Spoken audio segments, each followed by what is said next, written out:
네, 미리 맞아서 그런지 오늘 국내 증시의 흐름은 견조하게 잘 움직이고 있습니다. 코스피는 기관의 움직임으로, 그리고 코스닥은 외국인과 기관, 역시 기관의 움직임이 좀 더 돋보이게 되면서 양 지수 모두 다 상승세를 타고 있는데요.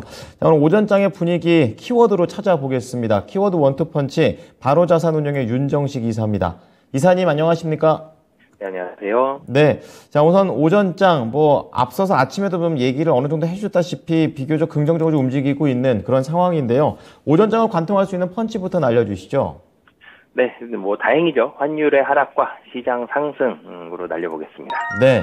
자, 환율에 대한 중요함을 알려주셨었는데, 환율이 결국 떨어져서 시장에는 좀 부담이 줄고 있습니다. 이 부분 좀 자세하게 다뤄주시죠.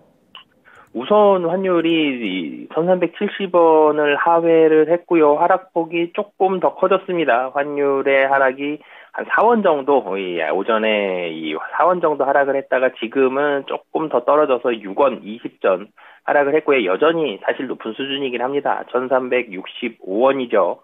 어제 좀 충격적으로 1370원을 돌파를 했었기 때문에 상승폭은 이전에 더 큰 날들도 있었기 때문에 상승폭보다도 1370원도 돌파할 줄은 시장에서 사실 예상 못하는 분들도 좀 많았을 텐데 1370원 하회하면서 1370원을 상회하면서 어제 시장에 충격들이 좀 있었는데 오늘 같은 경우 다행스러운 부분이죠. 1370원을 하회를 했습니다. 하락폭도 조금 더 커졌고 오후장 그럼 이런 부분들 본다면 조금 더 기대해 볼 만하다라고 볼 수 있겠는데요. 근데 조금 아쉬운 부분은 있죠. 환율을 하락했으면 외국인의 수급 환경이 좀 더 좋아진다. 그렇기 때문에 외국인 매수를 했으면 좋았을 텐데 오늘 외국인 매수는 코스닥에는 67억 아주 소폭 매수가 들어가고 코스피 매도가 크진 않습니다만 매도입니다. 순매도 389억 원 순매도세를 보여주고 있거든요. 이 달러의 약세에도 불구하고 외국인은 여전히 조금 불안한 부분들이 좀 있다라는 부분들도 있고요. 그리고 외국인 매도의 특징을 좀 살펴본다라면 이 전기, 전자와 운수 장비 두 섹터로 좀 강하게 좀 매도가 나오고 있습니다. 전기, 전자다라고 하면은 삼성전자 그리고 2차 전지에 있는 LG에너지솔루션과 삼성 SDI 그리고 SK 하이닉스 이 네 종목이 굉장히 큰 비중을 차지하고 있는데 이 종목들에게 특히 이 전기전자와 운수장비는 기관이 사주고 외국인 팔고 기관은 사주고 있거든요. 이 종목들 이 상승폭은 좀 맞서고 있지만 이 외국인들이 이 섹터로 최근에 좀 특히 운수장비 같은 경우는 좀 올랐던 부분들이 있죠. 올랐던 부분들이 있어서는 단기적으로는 조금 차익 실현 매물을 크진 않습니다.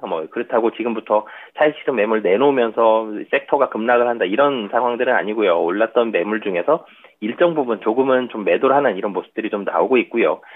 오늘 사실 시장의 반등, 양시장 모두 반등을 하고 있습니다. 코스피 같은 경우는 11포인트, 코스닥 같은 경우 8포인트, 상승률로 따지면 코스닥이 한 2배 정도 높은데, 그럼에도 불구하고 이게 추세적 반등으로 가기에는 이 글로벌 경제도 그렇고 확인해야 될 상황들, 그리고 이 변수들이 아직 많이 남아있죠. 그렇기 때문에 오늘 같은 경우 환율도 조금 좋아지고 시장도 반등하는 상황이긴 하지만 추세적인 반등보다는 가격적인 매력도가 상당히 좀 부각이 되면서 기술적 반등 성격이 좀 강하다라고 보시면 되겠습니다. 네. 그리고 이제 그 환율에 대한 얘기를 해주시니까 이제 갑자기 생각드는 게 앞서서 이제 환율 공략하자고 얘기하시면서 수출주 그래도 현대차 얘기를 잠깐 해주셨는데 현대차가 지금 쭉 올라오다가 한 오늘 0.7% 정도 조정받거든요. 그래서 오히려 지금은 눌림목 매수 관점에서 어떤가 이 부분 어떠십니까? 네, 사실은 모든 종목이 매수를 하는 날은 양봉 나오는 날 매수하는 게 확률로 따지면요. 음봉 나오는 날은 매도하고 양봉 나오는 날 매수하는 게 다음 날 봤을 때 이게 굉장히 단기적이죠. 다음 날 봤을 때 추가적으로 조금 더 오를 확률이 높은데 우선 현대차 오늘 음봉이긴 합니다. 그런 부분은 조금 아쉬운 부분이 있죠. 하지만 그동안의 매수 추세를 봤을 때 그리고 현대차의 실적 부분들을 봤을 때 자리로 봤을 때는 저는 사실 지금도 여전히 좀 매력적인 자리다라고 보여지고요. 그리고 음봉이 또 길지가 않죠.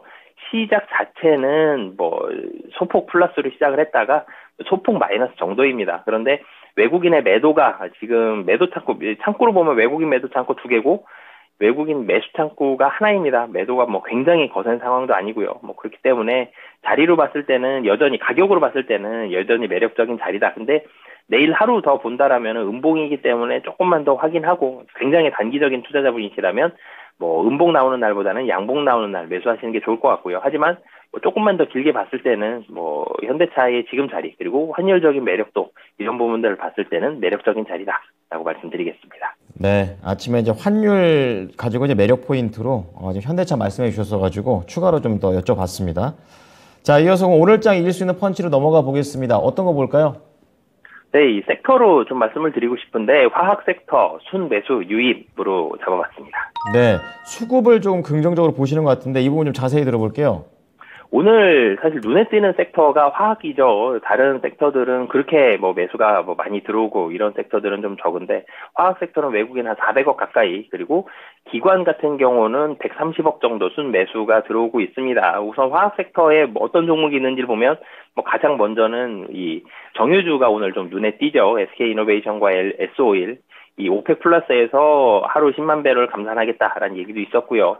천연가스 가격 급등하면서 국제 유가도 다시 올라가고 있고요. 이 두 가지가 투심적으로는 단기적으로 가장 좀 강하게 작용을 했습니다. 정유주가 분위기가 좀 좋지 않았던 한 일주일 내서 한 열흘 정도 기간이 있었죠. 이 경기 침체 우려감 부각이 되고 지수들 조정받으면서 이 정유주들 국제 유가가 하락을 했고요. 그러면서 정유주들 이제 다시 하락하는 거 아니냐 우려감 부각이 되면서 하락을 했었습니다. 하지만 최근에 다시 국제 유가도 조금씩 올라가고 있고 그리고 무엇보다도 정제 마진이 다시 좋습니다. 정제 마진이 다시 20달러대로 올라가면서 정제 마진 그리고 겨울까지 봤을 때 정제 마진은 좋을 가능성이 높죠. 겨울에는 정제 마진이 잘 하락하지가 않습니다. 이 난방유에 대한 수요까지 올라가고 있기 때문에 그래 실적에 대한 기대감 그리고 국제 유가 다시 한번 올라갈 수 있다는 이런 기대감 가지고 정유주들은 수급이 좀 들어오고 있다라고 보시면 되겠고요. 그리고 뭐 굉장히 오랜만에 보는 종목들인 것 같습니다. 이 아모레퍼시픽과 LG생활건강 오늘 상승을 하고 있는데요. 아모레퍼시픽 같은 경우는 4.68% 그리고 LG생활건강도 1% 넘게 상승을 하고 있습니다.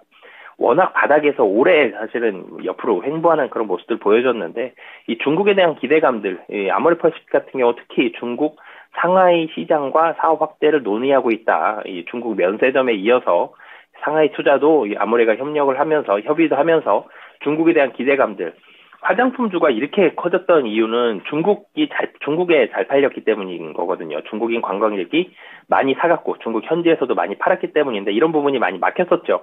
그리고 화장품주들도 이 시장이 좀 부담스러워졌었고 시장이 화장품주를 그러면서 좀 부담스러워 했었는데 이제 다시 중국에 대해서 조금씩 확대가 될 가능성이 보인다. 이런 부분들로 인해서 오늘 기대감 가지고 수급적인 부분들이 들어오고 있습니다. 이 화학 섹터 분명히 정유와 화장품 같은 섹터 안에는 있지만 하는 사업 자체가 확연히 다르죠. 그럼에도 불구하고 이 두 가지가 올라가는 공통적인 이유는 실적에 대한 기대감입니다. 화장품은 워낙 바닥권이 있었는데 코로나도 이제는 많이 좀 여유로워지고 그러면서 화장품에 대한 수요가 다시 늘어날 가능성이 높다. 그리고 중국도 기대해 볼 만하다. 정유 같은 경우는 정제 마진과 국제 효과가 좋다. 실적이 그러니까 좋다. 이 실적에 방점을 맞춰서 화학 섹터는 오늘 같은 경우 수급이 들어간다라고 보시면 되겠습니다. 네. 결국에 기승전결로는 이제 실적으로 넘어가게 되는데 오늘은 화학이 가장 뜨겁기 때문에 화학으로 좀 나눠볼 수 있는 화장품 그리고 정유 쪽으로 투자 전략에 대해서 펀치 날려주셨습니다. 오늘 말씀 잘 참고하겠습니다. 고맙습니다. 네, 감사합니다. 네. 자, 지금까지 키워드 원투펀치 바로자산운용의 윤정식 이사였습니다.